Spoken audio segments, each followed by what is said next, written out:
All right, good morning. Here we go. Another episode of Chopping It Up with Cador. And if you know I'm sitting in this seat, big man is not here. He is out doing some things, living his best life. That's what happened when you live a retired life. You're able to go do whatever you want to do. So I'm here doing some work today, and I got a special guest this morning here on Chopping It Up with Cador. We're going to see if he like it, because he may end up needing his own show, and I think he is a legend within himself. Let's welcome to the show today is my co-host, or I guess I'm his co-host, my man Pete Richardson. Good morning, Coach. How you doing this morning? I don't know about.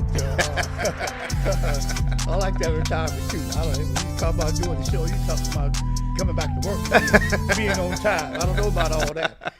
So you enjoy your free times in the morning, huh? I enjoy it. Now I used to then, because you get over a period of years, you get up at 6 o'clock in the morning. Then after you get acclimated to getting up at 6:30, then 7 o'clock feel good. Now 8 o'clock is all right.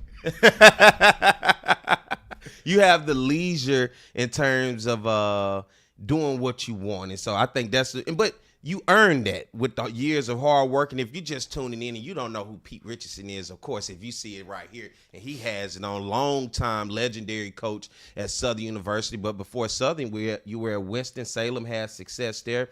Came to Southern, had a lot of success. They called you the dean of the SWAC.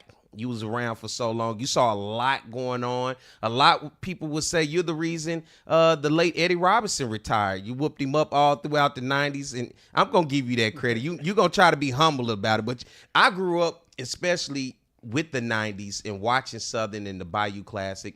Of course, I was too young at that time to go, and the adults typically, when they want to have their fun, they leave the kids at home. We, not only just the game, we're going to enjoy all the events, but when you're at home and you watching, all I did was watching the 90s see Southern whoop up on Grambling. I think for a national audience, a national exposure for Grambling and Southern, and to have a legend like Eddie Robinson, and then you come into the picture in the fold and turn a program like Southern University and this football program, who has a diehard fan base, who traveled even during those down years in the 70s and 80s, were always there. But then you reignited it by igniting some winning into it. Not only winning, but championships, national championships, and then you beat Grambling each and every year. You couldn't ask for anything better. Well, I think that going through that process, you have to give a lot of kudos to Eddie Robinson. He had that vision, knowing that what type of HBC programs that Grambling and Southern University had, and of course the administrators at those schools realized that if we get that national exposure, then we can have an exciting program. And I think that's where it all started off at. And I had the opportunity to play as an individual, and he gained the respect of not only to the HBC, but also his respect throughout the country as far as what he meant for college football. So I think a question that I want to ask with you, we all saw the situation in terms of how things went at Bethune-Cookman this past year. What was the coach name? What was the NFL player? Ed Reed. Couldn't think of his name. I wanted to call him something else. Did you keep up with that story with Ed Reed when he went to Bethune-Cookman? We all know Ed Reed from right here in Louisiana. Ended up having a career in college at the University of Miami, and had a NFL career, but he went to Bethune-Cookman, and ultimately, because of the lack of resources, and the point of hiring a guy, and we saw that with Deion Sanders, is you have a network that comes with you. You have an ability to bring people that otherwise probably wouldn't do any business or be associated with the institution. But you come in to be able to open up those doors to different arenas that could possibly be new resources for the institution. And he ultimately had issues in terms of what he felt like a lack of effort from the administration side, more particularly from athletics and from the president, and just the overall way that athletics in depth in terms of football was being ran. When you got the Southern coming from Winston-Salem and you looked at what Southern had, did you have any issues in terms of when you walked in through the door and you finally had an opportunity to see what was in front of you? Were there issues for you in terms of what you saw in terms of maybe lack of resources? Well, when you coaching in the HBCs, a lot of them are under-resourced. I had an opportunity to play against Southern University in Shreveport the year before I came, and also had an opportunity to sit down and talk to Dr. Spikes. She had a vision of where she wanted her program to go.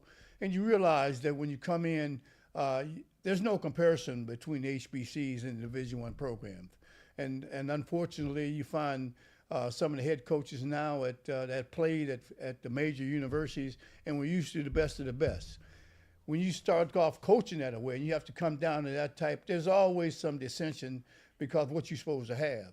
And a lot of them just don't have it, especially resourcely. So you go in and you expect X, Y, and Z, and it's not there. So there's some conflicts in the ranks because not only from the sports aspect of it, you also academically for some of the other programs, the English program and the chemistry programs, they're fine. And they also are on a resource. So you understand that aspect. You go in with the focus, hey, I sit out, I make an assessment of what you have, and you put your goals down of what you try to achieve after year one, after year two, not only academically, but resources to try to improve the programs which they have because a lot of them are just so far behind. What would you say in terms of maybe when you look at lack of resources, when you got to Southern, what was the number one thing that you wanted to turn around that you felt like needed the most energy? I think the number one thing is to get into the high school programs, especially in Southern and Louisiana, and build a confidence of the high school coaches because they understood that a lot of athletes are great athletes in Louisiana, and Southern University wasn't getting their share. I realized that you still had the major universities, but we also had to go in and compete, and I think we had to sell them not only the athletic-wise, but also what type of academic program the Southern University have. And I think the focus that HBCs are, everybody wants to go into the pros, and that's where you all have those ambitions, but a lot of them are never going to have that opportunity. And I think you guarantee their parents that if they do their part, they can walk across the stage now. If they want to have an opportunity to play in the pros, which about 90% of them will never have that opportunity, but 100% are going to have an opportunity to work and take care of your family for the rest of your life. So if you can help them understand that aspect of it, not only outside of athletics, but have an opportunity to take care of them and their family for the rest of their lives, and that's the guarantee that you can make. I look at the way that situation happened. Ed Reed ultimately not being there no longer than about a month because of that situation, the national exposure that he brought, and I think it was the way that he went about it by first, talking about your athletic director, then talking about the school, and it seemed like he was more division than it was coming together or working together. But you look on the other side when Coach Deion Sanders was at Jackson State. Did you see anything that you liked in terms of what he was doing and what he did in order to help Jackson State get them back in a position to not only win as a program, but the national exposure that they got, the recruiting that they got, and as well as some enhancement to some facilities? Well, I think once you understand exactly, Jackson State historically have always had an outstanding HBC program before Deion came. He came in and convinced the administration that, hey, we could step higher, and that's what he did. With his notoriety and recognition, especially throughout the country with the major corporations, he was able to acquire some of that money and bring it into there. And especially with the NLI situation has changed, are able to help those parents financially. And that's once you can sell that and get the parents to understand that the educational aspects is fine, which a lot of times that depends on the athlete. Well, he does his part as far as graduating anyway. But if you can help the player and also put it in a position to be able to help his family, that can go a long way as far as to getting your exposure, and that's what he did at Jackson State. Do you think even when you look at today's world with social media, the Twitter, the Facebook, the TikTok, the Instagram, along with NIL, that you would have been able to maneuver that in terms of recruiting and building a program? Because what they say, you had to get it out the mud in terms of the program that you built, the type of athletes that you went and got, the development of players. Because I think for a lot of people, they don't realize, because we had this conversation off camera, when you talk about you get the 5 stars and the 4 stars, that's a blessing to get those guys. But sometimes you may get a guy that's a no star. Sometimes you get a guy that's a 1 star, 2.5 star, that when he gets in that program, you have to develop him. But most importantly, you do want to go out and try to reach and see if you can get that program changing guy that could be a 4-star or 5-star. But when you factor in social media, the aspect of the attention that the student athletes want these days, the facilities that the new student athlete they want these days, along with the NIL deals with the money, you think you could have been able to maneuver that these days in terms of all the ins and outs that goes with the athletics part of sports now? I think athletics have changed because of that aspect of it. Now you get in especially in the recruiting aspect, because those high school parents and also coaches understand what it takes in order to have an effective program. I think the key when I was coming up is that being able to visualize or down the road with an athlete. A lot of times they had some athletes say, it's going to be tough to recruit against the Division I schools anyway. They're going to go after the best of the best. But also, when you look at those programs that win consistently, there's a lot of athletes on that team are late developers. And those, I think, was a key to us when we came into Southern University. I think the assistant coaches did a good job of player evaluation, visualizing that player, get a little bigger and stronger. After a year or two, I'm able to compete. And I think that's what happened a great deal of the time, because there is on those high school programs, a lot of undeveloped athletes that you can get into your program. They're not only sound academically, but they're going to be there for at least 4 or 5 years in your program, and you can improve them academically and athletically. Did you like the developmental part of being a coach in terms of watching a guy who has potential, but then you just kind of notice that this guy athletically has all the potential in the world? A lot of people may not have wanted to recruit him because you knew the hard work that it was going to have to go into in order to get that out of him. A lot of coaches want a guy that's already seemed like he's polished, and you kind of see that now with the transfer portal, the way they're kind of abandoning recruiting the high school student as much and now going after a guy that already has experience on the college level, a guy that's transferring into the program. Did you like the developmental part of that in terms of building a guy up and watching him doing his development and matriculation through a 4-year program? Well, you go into a program, you like the developmental part. I did personally, because a lot of times the 5 stars, if they can flat play, they're going to be a year and a half, and they're going to the pros. And ain't no guarantee that they're going to make the pros. In other words, you get there and all of a sudden, even if you start off and are successful, hey, always an injury could occur. Then what are you going to do the rest of your life? I think what I understood the importance of an academic graduating, and also putting that individual to be able to take care of him and the family the rest of his life. And I think that's what you can kind of enhance on them and their parents, because that's what they're concerned about. You've been an athlete a lot of times, every time that you've been knee high, and people understand an aspect of it. What are you going to do if something happens? You always have a plan B plan for your, even mom and dad. In other words, they realize that you're an outstanding athlete, but that can be shot overnight. Then what we're going to do the rest of your life? Yeah, I think that life after football is always the hardest, because athletes, their goal is always, no matter what, it's that pro life. But the longevity of pro life isn't always there, and the big time money that they think associated with pro life isn't always there. And then when you typically transition out of that life of college athletics, of course, everybody's pushing, because everybody's always told you you're the best, you're the greatest. I see you going places. I see the next level for you. And when that does not work out, the harsh reality sets in now that maybe it's not there. And then that life after, who am I? What am I? Football has been the key. Football has been my open door for, since you said knee high. And now that you 20-something years old, you're grown, and you're trying to figure out life now. Did you ever have guys come back to you once they realized that didn't work out, but then they had degrees but didn't even understand how to use their degrees? Did they ever come back to you and say, Coach, help me? What's next for me? Well, a lot of times you have athletes that you see develop in your program, and you almost like a father to a lot of them, because a lot of them came from dysfunctional families. Mom was there, and she understood a lot of times there because of a situation that she had, that dad wasn't around, and then you almost came like a surrogate dad for a lot of them. And a lot of them came to you after they got finished. But what you tried to do is, when you first got them, when mom and dad sit down, the urgency of what we're trying to do for him. I can't guarantee that he's going to go to the professional ranks. That's not my job. I can guarantee that if he do his part academically, I can get him across that stage. And that's going to be more important to him in the long run, because even if he has an opportunity, he develop his skills and have an opportunity to go to the pros, anything can happen. You know, you find out the higher you go, the sharper the athletes get, the more competition.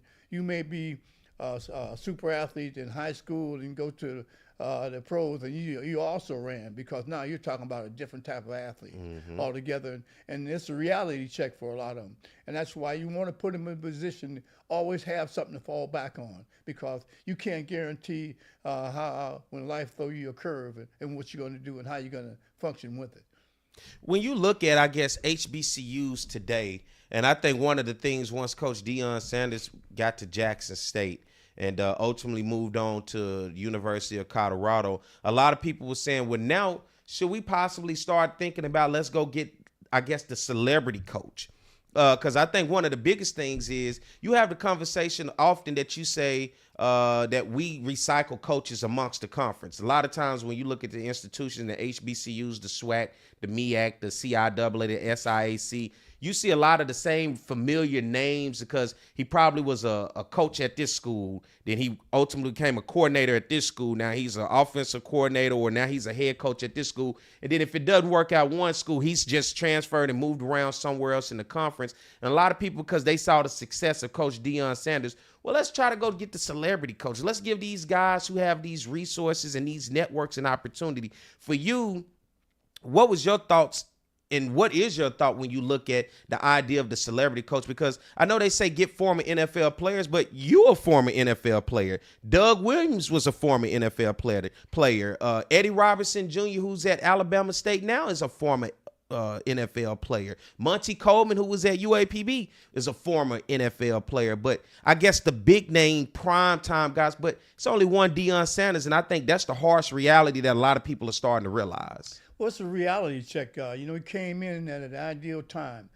Came into Jackson, and Jackson, like I said before, always had an outstanding program. He provided leadership and convinced the administrators that we can go after those type of great athletes because of his notoriety. He was able to pull some of them in, and also with the NIL stuff, able to get those individuals some finances to help them out. And that created a program, a pipeline. Also, once the Division I schools realized what type of celebrity this individual was and what he was able to do, then that also came around. But also, I think it set a standard, and I think that even at Jackson and a lot of HBCs, a lot of them are in a situation now to get that exposure that they need, especially financially, to move on up.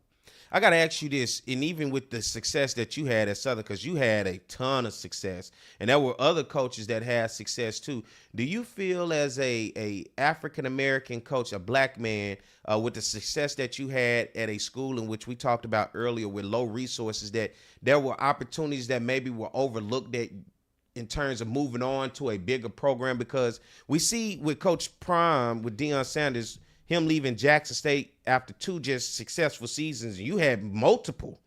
You almost had a whole decade of success, but after 2 seasons, able to get that opportunity to move on to Colorado. I saw the same thing that happened at Alcorn with Jay Hopkins, who was at Alcorn and had success when he got there. Alcorn was about a game or 2 away in 2013 from a SWAC championship. Then they won back-to-back in 14 and 15. But as a white man, he was able to move up and ultimately go on to Southern Miss, a group of 5 school. But you had guys like yourself. You had Rob Broadway of North Carolina A&T. You had many other coaches who had success, but it seemed like the door never opened. Do you think that was because of race or what?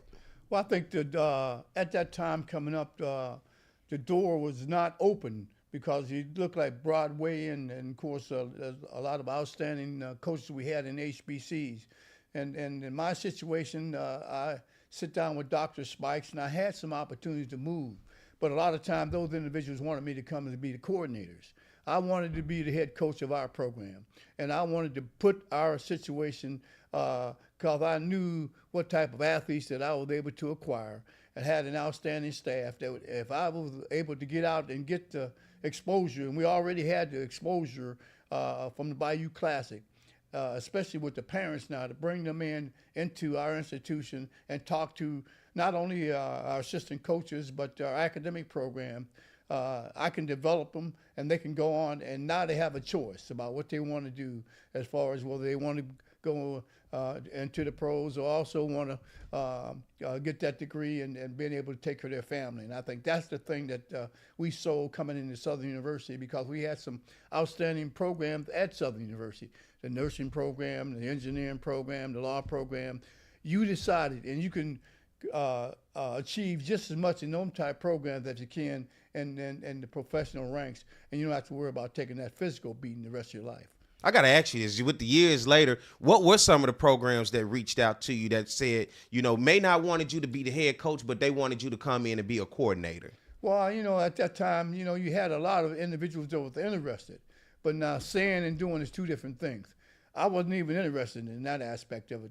I wasn't going to leave there because a lot of time knowing going to be a coordinator someplace else, I was already at the elite of what I could do in the HBCs, because at Southern University was second to none.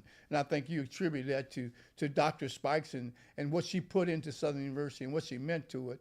I think that was the spot for me, and going in them places, I wasn't even excited about that aspect of it. Can you speak on the names of those schools? Were they some big time schools? Were they local schools? Well, a lot of times, a lot of them were really smaller type schools, and I wasn't going to get off into that, putting our situation into that. And like I told her, I'm not even interested in that aspect of it, because I'm here to establish a good program at Southern University, being able to compete not only athletically but academically and throughout the country.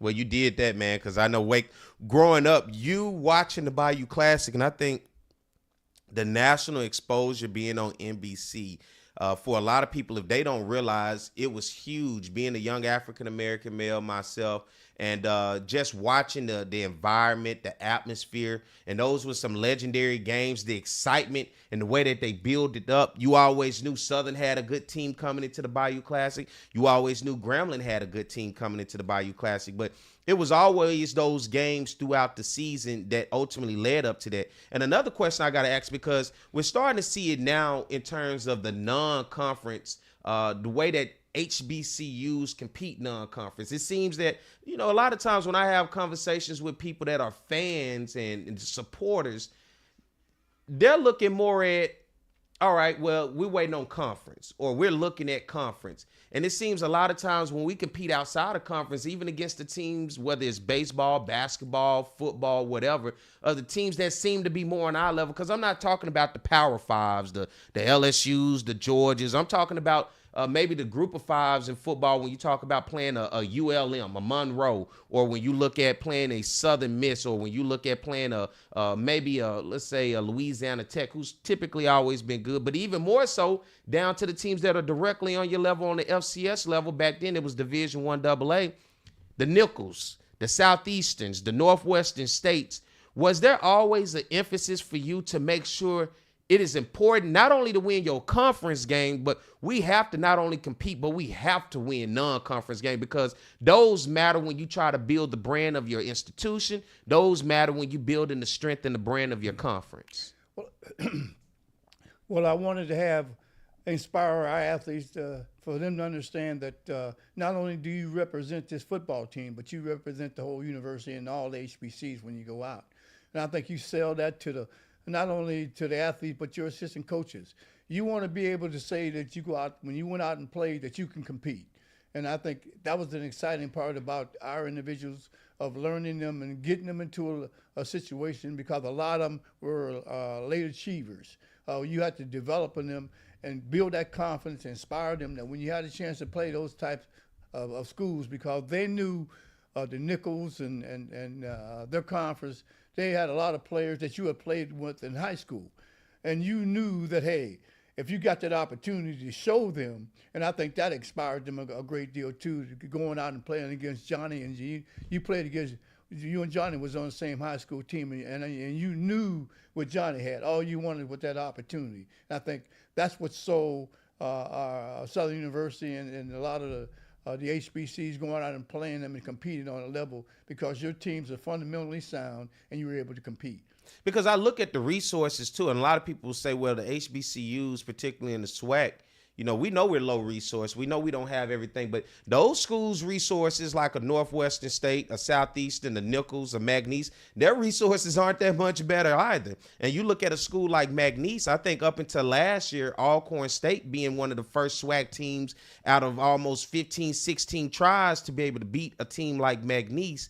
What seems to be the difference where those teams like a Southland, and let's just use the Southland versus the SWAC because the Southland is in the backyard of the SWAC, that gives them the edge to where when they do play the SWAC school, is it the coaching adjustment? Is it because it seems like you said they have the same players? What seems to be the difference to where you see the success for them in the Southland against the SWAC, but you look at their facilities and you look at everything they have, and they're almost in the same boat when you talk about resources? Well, I think when you look at it, you talk about the coaching aspect, I think that's on par on both aspects of it. But I think the coach has to inspire the athletes now. A lot of them come from the expectation that belief-wise that they think that they can't beat a Nichols or McNeese from the time they leave high school, and that's not the case. A lot of times you have to inspire those individuals regardless of who they're playing. Your chance of winning is just as good as anybody else's. When you watch the games, a lot of times it all boils down to a mistake here or a mistake there, and you end up losing. Of course, there's a lot of times, too, a lot of questionable calls that come into the game. Take all that out. If you're able to go out and be fundamentally sound and execute them on offense and defense and special teams, then your chance of winning is just as good as anybody else. And once they get that belief and confidence, you can have that. And the last question I'm going to ask before we get ready to go to break, when you look at the Celebration Bowl, of course, back in your day when you were coaching, it was the Heritage Bowl. And at that time, the MEAC was not sending their number one team because they were participating in the Division I AA playoffs. Did you ever at any time in question one want to compete? Because you had some great teams. And of course, you had the SWAC championship coming to exception in 99. But other than that, you were going to the Heritage Bowl. At any point as a coach, were you looking to want to say, I have a team that can compete for a national championship, but instead we're playing for an HBCU national championship, which kind of limits you to either conference championship or playing against the second best or the third best out of the MEAC? At any point did you want to take one of your teams and say, I think we can go compete for a national championship in the Division I AA playoffs? Well, I was sure at that time that a lot of teams that we had could compete in that Division I level. But that was almost misbelief for me because of the Bayou Classic. The resources that our institutions received out of that, the national exposure that we got from that game, to be selfish enough to take that away from a Southern University at that time, even though you knew that your team was good enough to play. Economically, playing in the Bayou Classic and the resources that both institutions were able to acquire out of that not only help you, the athletic program, but also help your institutions, all the academic programs to enhance them also, and to put our situation into that aspect of it. I didn't want to get involved with that. And lastly, we've seen the success that the MEAC has had over the SWAC, and typically whether it was the Heritage Bowl, the Celebration Bowl, the MEAC SWAC Challenge, or just random in-season games. For you, with the MEAC being a HBCU league, and even now being a struggling league with the few teams that they have, they still find ways to have success against SWAC teams. Even the two good teams that Jackson State had with all of these high recruits, the MEAC with South Carolina State and Buddy Pugh, and even with Trey Oliver in North Carolina Central, they seem to always find ways to win. What is the biggest difference that you think gives the MEAC, and that traditionally we've seen in the past, giving them a leg up in terms of over the SWAC? Well, I think part of it is the coaching. I think you go into a game like the Heritage Bowl and from that aspect, to inspire to your team and what it means to your institution, and also for your conference, to keep them focused and get them to believe that, hey, your whole responsibility is to win this game, and you take care the partying aspect after the game is over and we did won. And I think that's what the focus has to be on. And of course, I know it's hard now, especially for an athlete, to go into that football game because of the notoriety of it. His family is there to stay focused, but you have to convince them that it's much more in this game, the excitement for you to have a good time after the game, what it means to the conference. You spoke it like a true coach, man. That's coach talk right there. I like that. All right, let's get ready to take a break. We'll be back with more Chopping It Up with Cador. All right.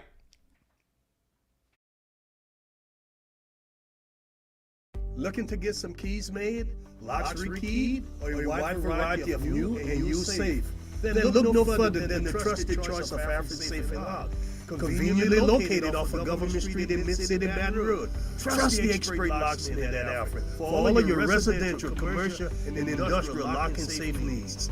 Trusted by Baton Rouge and me, Roger Cador, to protect what is yours since 1946. Take your fun full throttle with a single touch. There are places to fly high, swing low, or make the old bell ring. Your targets are in sight. Better your game by playing ball of almost every variety. Need to catch your breath? There's a place for that too.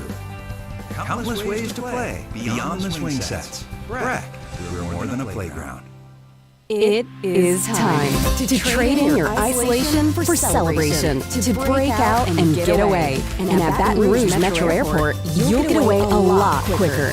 BTR is way closer, more convenient, with easy parking, check-in that's a breeze, and non-stops and short hops to anywhere you want to go. So get back to your life and be quick about it. Baton Rouge Metro Airport. It's about time. FlyBTR.com. Have a passion? We've got the place. Gear up for where the rubber meets the mud, or stir up memories of a lifetime. Reach new heights. Gravitate towards something out of this world. Even travel back in time. You might like a little drama in your life, or get in touch with your inner nature lover. Release some pent-up energy while you're at it. There's plenty to do beyond the swing sets. BRAC, we're more than a playground. Hey, Coach Roger Cador here. There's something about teamwork that brings the best out in any business. When I need a tow, I call Roadrunner Towing. Roadrunner's 4 generations strong and homegrown right here in Baton Rouge. Thanks, Coach. There's no job too large or too small. Call Roadrunner for quick, reliable, exceptional service. We don't want an arm and a leg. We just want your toes. And remember, take time each day to be a blessing to someone. Thank you. Getting a letter from the IRS that you owe back taxes can be scary, but it doesn't have to be. Call Go Tax Resolution in Lafayette at 337-420-1040 today. We'll help stop garnishments, levies, and seizures immediately. With over 35 years of dealing directly with the IRS, our team of local professionals will help you pay the least amount possible. So if you owe back taxes to the IRS, you need help. Call the tax professionals at Go Tax Resolution in Lafayette at 337-420-1040. Your go-to tax relief. It is time to trade in your isolation for celebration, to break out and get away. And at Baton Rouge Metro Airport, you'll get away a lot quicker. BTR is way closer, more convenient, with easy parking, check-in that's a breeze, and non-stops and short hops to anywhere you want to go. So get back to your life and be quick about it. Baton Rouge Metro Airport. It's about time. FlyBTR.com. With over 60 years of combined experience, Kathy Sherburne and Anna Barnett bring a wealth of knowledge and excitement to the framing industry. Keeping strong to the Louisiana culture, Acadian Frame and Art has numerous local artists and sports team memorabilia for their customers to choose from. Whether you're creating a gallery-like setting in your office or simply looking for some fun art for your kids' playroom, Acadian Frame and Art is your one-stop picture framing spot. Call 225-927-6129 or go to www.acadianframe.com.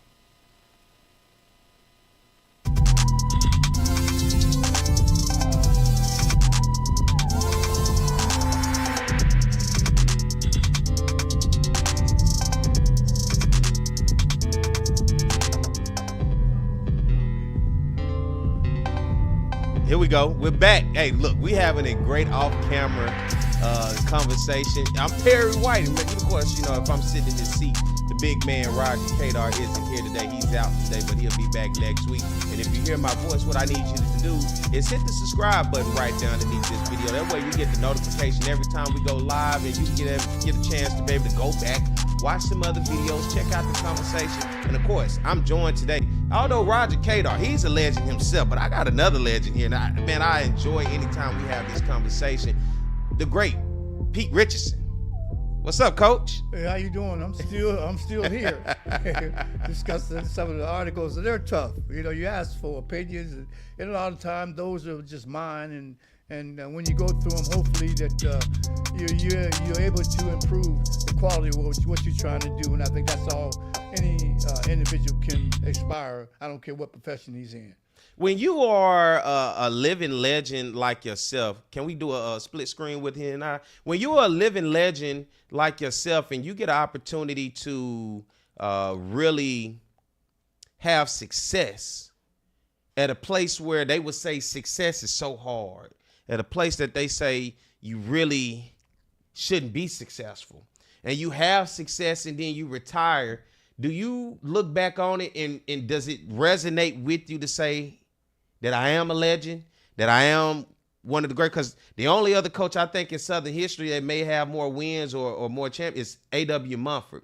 And that is a huge name within itself. But do you ever really, does it settle? Because I'm not legendary. I'm not a Hall of Fame worthy. I'm just Perry. But I'm able to sit here with you. And I think you're legendary. I think you're Hall of Fame worthy. But do you ever sense that as an individual, or is that not being humble?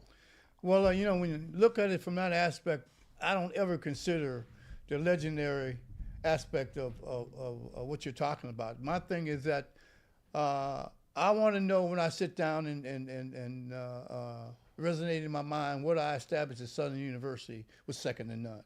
I think with the opportunities I had, especially, I always mention Dr. Spikes, because she came in for an individual that took over Southern University at that time. She didn't know anything about football.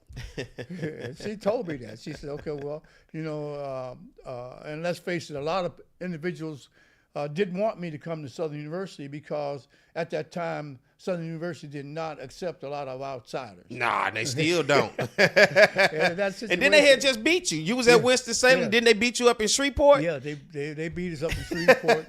And it was a close game. And she came in, she said, well, Coach, she said, I don't understand about this X's and O's at all. But I'll tell you one thing. You do the coaching, and I handle the board. And that's what she did. And she stayed out of it. And I think I got her support. And I was able to get some great assistant coaches. Were able to go out and get some good athletes, because I knew that Southern University always had some great athletes on our team. Get them fundamentally sound so we didn't give a lot of football games away. And I think that's what happened a great deal, getting them to play hard for 60 minutes and being fundamentally sound, and that's what we did, and the rest of it took care of itself. Now, I got to ask you, once your time, we're looking at about 2009, you're on the back end. A lot of people in terms of the Jaguar Nation, which is very hard to keep happy, right? Starting to get the whispers now. Southern University ultimately made a decision to move on from you. When you look back on it, was there ever a rift between, at that moment as it happened, between you and the university in terms of how things went on, in terms of how you ended up retiring ultimately from being the head coach at Southern? No, I think I realized that people on the board wanted to go in a different direction. And you know that on that level, especially football-wise, because they could come in and your decision that the board makes may be completely different. You may have a good football team, or you may run across, have a good football team one year and lose half of the team academically or athletically, and going into the next year you have some individuals that just not ready to play yet. And a lot of times when you come into an institution that's being impatient, they want to win all the time. And no program is going to win all the time because you're going to go through those spells. But, you know, I didn't have any rift with them. I realized that I made that decision to come to Southern University. My decision to come and the board's decision, I knew there's always could come to a point that they wanted to go in a different direction. And when that happened, I had to be ready financially, and also my family had to be in that situation. You may have to move on. Southern moved on and ultimately brought in Stump Mitchell. And then out from Stump Mitchell, Dawson Odoms. Did you and Coach Odoms have any relationship? Coach Odoms had a lot of success. I think he goes down outside of A.W. Mumford, yourself, Pete Richardson. I think Coach Odoms is the third winningest coach all time at Southern University. And I think a lot of people, when you saw the way that he left, he won one SWAC championship in 2013, but he competed for one in 2014, 2018, 19. His teams were always in the conversation for SWAC championships. And, of course, you know, when you're at Southern, just playing in it isn't enough. People want you to win it. But he never had a losing season in almost 10 years, even with dealing with the APR situations. Had to go through a walk-on program, had to build his program through a walk-on program. No spring practice or spring game and limited practice time, but still found success against teams who had everything in front of them. And I think a lot of people at the same time looked at the way that, I guess, the relationship that he was an outsider and the relationship that it was like, all right, well, we have a successful coach, but we'd rather move in a different direction. Did you have any relationship with Coach Dawson Odoms? Well, you know, we talked every now and then, and he was an outstanding coach. He did a good job of coaching when he was here at Southern University. A good job of preparation, of organization, of putting his team in a position to be able to win. And I think, like anything else, Southern University, the alumni are very impatient. They want to win every year, which everybody wants to win every year.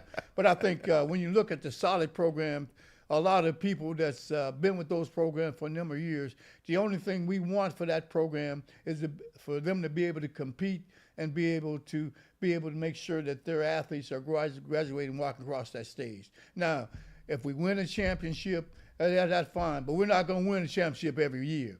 That's unrealistic to believe in.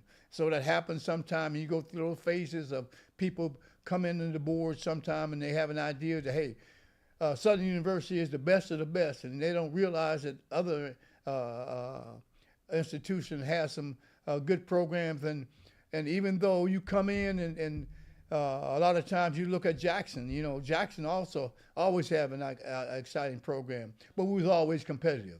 And we found a way that in the game sometime to come out on top. And I think that's what you have to realize, that, hey, it's a give and take situation. Hopefully that you can give your team and don't get in that situation that you can't compete. I blame you. You are the reason for this. You did too much winning. You made it seem too easy. All them championships, HBCU, Black College National Championships, SWAC Championships, I think you set the standard so high that it was like, all right, this is us. This is every year. And I even look at it like in the SEC. Nick Saban has done it so much. You have coaches that go out there and have double-digit victories in a season. You're talking about 10, 11-win seasons, but that's not enough because guess what? You didn't bring home a national title. And it's chasing that dream. And I think ultimately that's what's kind of changed college sports, particularly in football. Everybody wants to win the one thing, but there's only one team that can win it. Everybody can compete for it, but only one can win it. And everybody gets impatient because everybody wants to be that one. And it's the same way with a college athlete coming out of college thinking to go to the NFL. There's a 1%. You think you were the greatest in your region and in your town and wherever you from in your high school history, but there's a 1%. But we live in this world where everybody wants it, instant gratification. Nobody has time to wait no more. Nobody wants to say, well, we had a great season. We competed. The guys graduated, but did we bring home the hardware? And I think it becomes unrealistic because we're always chasing instead of just building, because in a long period of time, and I look at the same way with you at Southern, Dawson Odoms at Southern, your teams competed every year. Now, I have a problem if you got back-to-back losing seasons. We're going out, we're just not competing. We don't look good. We don't look fundamentally sound, and you're letting us down. But if the teams go out, they're winning games, and they're in the hunt every year, and the guys are graduating, and the program continuously seems to be stable, for me, a championship is going to come along the way. I think that's what an educated person will. Thank you. I'm an educated brother. If you think it and can make an assessment about what you're really looking at, because everybody's caught up with winning that championship, and I think it's much more to that in developing a program over a period of years and being consistent. First of all, you come in and You have to have the commitment from the administration that you're able to get some good people around you, because the head coach can't do it all by himself. Because you also have to take a look at it that not only that Southern University had an outstanding program, you had Jackson, you had Alcorn, you know they was going to be competitive every year. So your people had to get your people ready to go. And also you had to be able to be in the position not only to hire some good assistant coaches, but you have to be in the position to go out and making sure that they improve their knowledge of what we're trying to do on that football field. A lot of times we're able to mention, because of administration, go visit the Florida State. We spent a number of years down there at Florida State during the off season trying to improve what we're trying to do. Go to a program that's doing the same thing you're doing, special teams, offense, defense, to enhance what you're trying to do. Because you can say we don't have it economically, the money to be able to do that, but we have enough knowledge to go and buy and say, okay, well, they're doing the same thing we do. Give that guy a call down Florida State. They'll greatly talk to you, because they figure that they're not ever going to play Southern University anyway. They're going to tell you everything. So we get an opportunity to go, and sure enough, we had enough money in the budget to go down there and spend a week with them, or a week over here with this program, with that program, and improve our program. And I think it all boils down to recruiting. I don't care what type of systems you put in, you have to go out and making sure that you come up with some athletes. And a lot of times you're not going to get the 5-star. The only thing you want to do is network with him, because you know that the larger program is going to get 99.9% of them anyway. Hopefully that if something happens at that program, that individual is going to give you a call down the road, mom and dad, because you built that relationship with them, and that's what's going to happen there. And also the aspect of getting a late bloomer. You know, we had individuals like George. If George would have came out of high school, developed that he was, by the time he left, we didn't have had an opportunity to get on him. But we had individuals that could look at him down the road, develop him fundamental, he'll get bigger and stronger, he's able to compete and put himself in that type of situation. And it's interesting that you say that, because you did spend time with Bobby Bowden in Florida State, and I saw something on him, and when he got started, he went to Marshall, and they basically were doing the same thing he wanted to do, but Marshall was like, Florida State never been nobody. We don't care about, come on in. We can watch all the film you want, ask all the questions you want. Yeah. And for you did the same thing. You went down and you learned some things. Now that you see a guy that was under you, Eric Dooley, who started out as a receivers coach with you, and he's worked his way throughout the conference, been successful at Grambling, UAPB, as well as Prairie View, and now he's the head guy at Southern University. To realize he comes from your coaching tree, of course. He played college ball at Grambling under Eddie Robinson, but he comes out of your coaching tree. What would you say to him now, being especially with this tough Southern University Jaguar nation who wants to win? What would be a message that you would give to him in order to stay strong through this journey? Well, I think the main thing is that he's going to be consistent. He's an outstanding individual besides being a great coach. And I think he's smart enough to realize that he has a lot of outstanding assistant coaches around him. And he's also intelligent enough to believe in the system. He's going to go out and be consistent in his program, and he's going to have enough individuals around him that, hey, the primary goal for Coach Dooley and his staff is don't embarrass the university. I think whatever you do, those are the type of individuals we're looking for to bring into our program and able to keep it moving forward.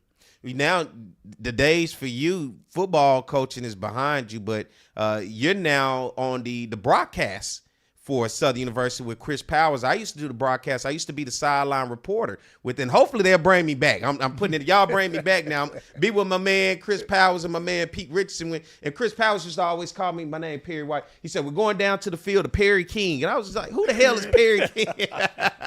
And you worked with him, you might get anything for Chris, but he would always do that. We're going to the field to Perry King. And he was like, man, I apologize. I used to work with a guy back in the day named Perry King, and it was just he never could not call me Perry King. That's what I always were. But do you enjoy that now, being able to watch the game from a perspective as an analyst now, and on top of not just watching the game, watching a school that you love, a program that you helped build, and being able to still wear those same colors of the blue and gold? Well, it keeps me involved with football. I realize that my coaching days is over.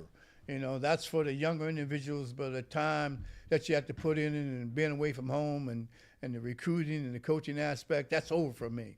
But it gives me a chance to get out and especially during the season to follow university, because I'm a diehard SU fan too. All right now. I want them to be successful. So, you know, I go out and have an opportunity to see and making sure that, you know, their team is he's doing the things properly, and he is. He's got enough great assistant coaches around him headed in the right direction, and Southern University is going to be competitive. All right, let's jump into it, because you talked to me beforehand. I didn't realize you was watching basketball like that. You said, man, have you been paying attention to the basketball games? Hell yeah, I have, and I know you have too, man. It's March Madness. It's college basketball. The brackets. Do you do a bracket?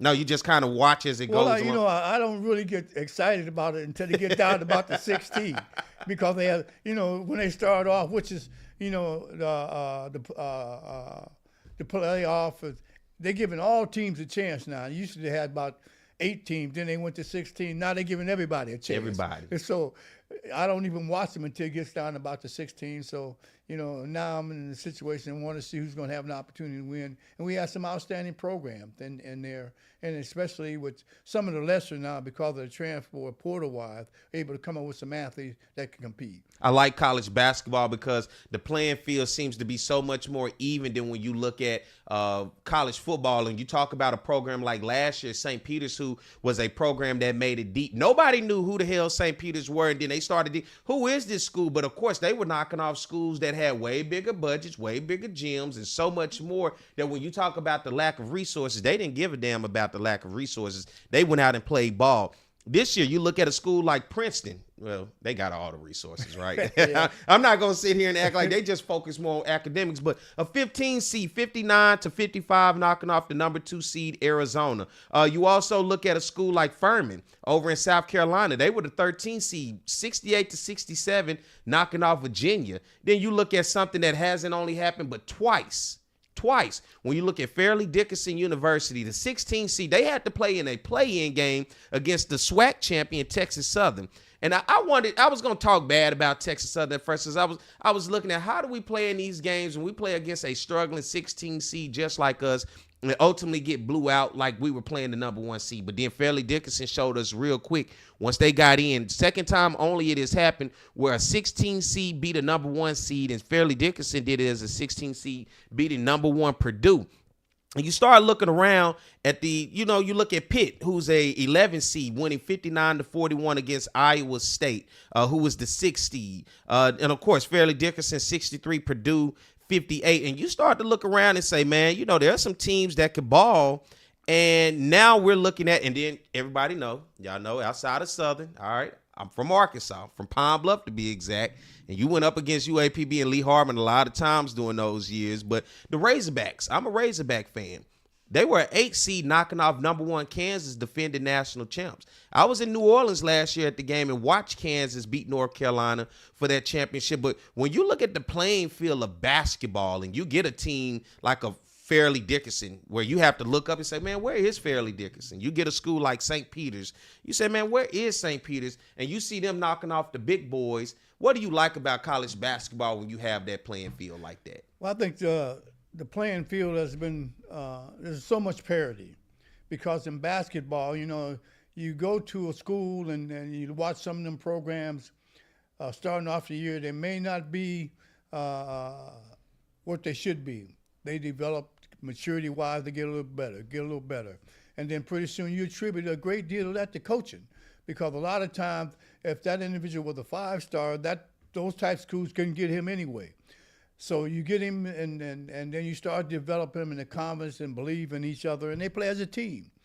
And the farther they go, the more they're seeing what the coaches beginning to tell them.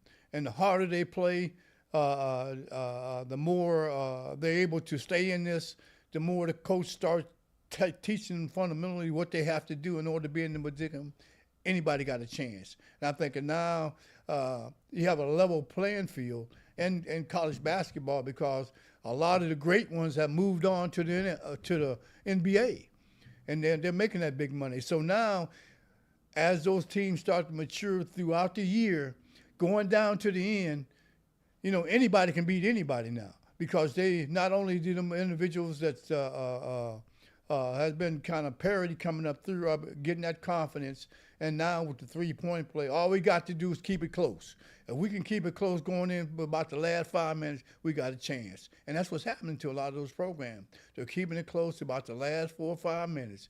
Then all of a sudden, anything can happen. So now you throw that three-pointer up, you hit 2 or 3 of them, you right back in the game. And that's what those lesser teams are having a time being able to compete. And I think you said it best early in the show. Don't look at the name on the jersey. The name on the jersey just to have you thinking we already at a disadvantage. And I think a lot of years, you with that Southern on the jersey had teams in the conference in which you had a lot of success. It was like, oh, it's Southern. You got the band behind you. You got the fans behind you. And it's almost intimidating where you're looking at more of the flair and the glamour and the glitz of the name and everything that comes with it, with the championship pedigree, to where you automatically feel like at some point, we're at a lose-lose anyway. And I think in college basketball, as a team, and we saw with Fairleigh Dickinson against Purdue, you can't look at that jersey name. You can't focus on the name. You got to focus on the ability of what you can go out there and do and sticking together. You said something about that chemistry. Early on, when you look at basketball, non-conference can be up and down. Conference is really when you find out who your team is, and you know who your team is by the time you get to the conference tournament. Now on the back end of that conference tournament, let's go out, fellas. Let's win these few games and let's compete, and maybe we can be a champion by the end of March holding up the trophy. And that's what I like about it. But I think you said that best. Don't fall for the name. Go out there and do what you can do. I think the thing about that is just, like I mentioned before, it all comes back to the leadership, and that's the coach. I mean, you have individuals that if they were 5 stars coming out, you wouldn't have them anyway. Your goal is to improve every game. And by the time you play 15 or 20 games, those individuals are starting to believe. And then all of a sudden the tournament starts, and all of a sudden one seed knock off a 15 seed knock off a 1. Now all of a sudden that gives the coach more enforcement. Maybe he's telling us the truth. Now, he's going out there, we can play it hard, we get a couple turnovers. Just keep it close. Because if I keep it close, and we know if we got one guy on our team, we give it to Johnny gonna put it in the basket. And so now he has an opportunity to keep that game close, and now all of a sudden it's up in the air, and now if we get that ball last and Johnny gets his hand on it, 9 chances out of 10, Johnny gonna put it in the basket. What's the old saying? They put on their pants just like we put on our pants. Yeah, I think when you look at from that, and I think, like I said, it's a situation where fundamentally the kids are fundamentally sound now, and the teams the coaches that can enhance them and getting them to believe and getting them to work as the season goes on, improve them, get a little better. And that's why the conference play is so crucial a lot of times, because that team you played back in game 1 is entirely different than the one you playing on game 15. And you have to tell them believe that of developing what we're trying to do. Is this something you can see yourself doing, Coach? Would you like to have a show? Well, I know you enjoying retired life, but is this something that you like? 'Cause I think a lot of people, I think you need a book. I think you need a show, because you're almost like a mystery. People saw you be successful. People know you as a coach, but to actually hear you speak on situations, speak on life, I think that's an aspect that a lot of people will really want to hear and know from you, because they didn't never really get that chance. And then everybody always say, man, he really ain't gonna say much to you. Like, he not gonna speak unless spoken to, and it might be very short. But you really have a lot to say, and you have great conversation. Yeah. I'm enjoying it. Well, I think a lot of times too, coming up in my situation, you're dealing with a lot of individuals that have ego problems. And especially not only players but coaches and things that are said, and I think that's personal, and I didn't want to bring it up in the public, because that's the worst thing you can do to not only to your school, to administration, to your assistant coaches and the players of complaining what you don't have. You realize what we have, and individuals are going to make mistakes. That happens a great deal of time, and we got to live with that and improve and get better. And I think the more confidence they have with you, knowing that regardless of what happens, we're going to have our issues, but basically when we go out on that field or go out on that floor, we're going to be a team. and we're going to play hard for 60 minutes and try to keep them in a position where one play won't beat them.